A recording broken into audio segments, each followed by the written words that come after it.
అందరికీ నమస్కారం అండి. ముఖ్యంగా గ్రామ సర్పంచులు కానివ్వండి, గ్రామంలో ఉన్న పెద్దలకు కానివ్వండి, తెలుగుదేశం పార్టీ నాయకులందరికీ కూడా విజ్ఞప్తి ఏంటంటే, దయించి నేను చెప్పింది పూర్తిగా వినండి. ఈ అవకాశాన్ని వినియోగించుకోని చెప్పి మీ అందరిని కోరుకుంటున్నాను. ఇక్కడే కాదు, నర్సీపట్నం నియోజకవర్గం కాదు, రాష్ట్రం అంతా కూడా నేను పిలుపునిస్తున్నాను. ఇది మంచి అవకాశం మనకి.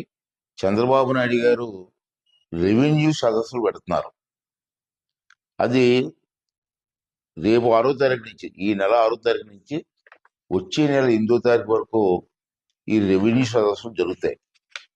ఇది రోజుకొక గ్రామంలో రెవెన్యూ సదస్సు ఏర్పాటు చేయమని చెప్పి చంద్రబాబు గారు ఆదేశాలు ఇవ్వడం జరిగింది. దాని ప్రకారం కలెక్టర్ గారు, ఆర్డీఓలు, తహసీల్దారులు ప్రతి గ్రామంలో కూడా రోజుకొక గ్రామమే, ఆ గ్రామంలో ఈ సదస్సు ఏర్పాటు చేస్తారు.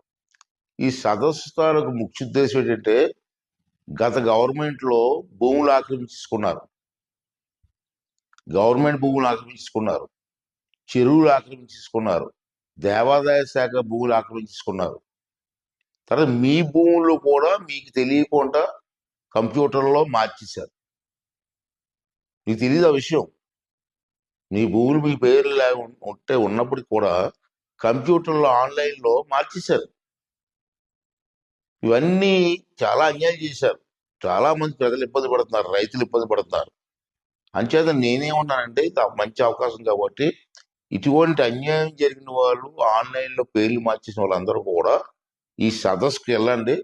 ఆ సదస్సులో తహసీల్దార్ గారు, రెవెన్యూ ఇన్స్పెక్టర్ గారు, సంబంధిత విఆర్ఓ గారు, ఇటువంటి ఆఫీసర్లు అందరూ కూడా ఆ సదస్సుకు వస్తారు.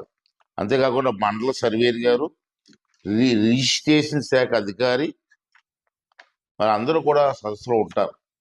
అంచేది మీకు జరిగిన అన్యాయాన్ని కాగితం మీద రాసి వివరంగా రాయండి.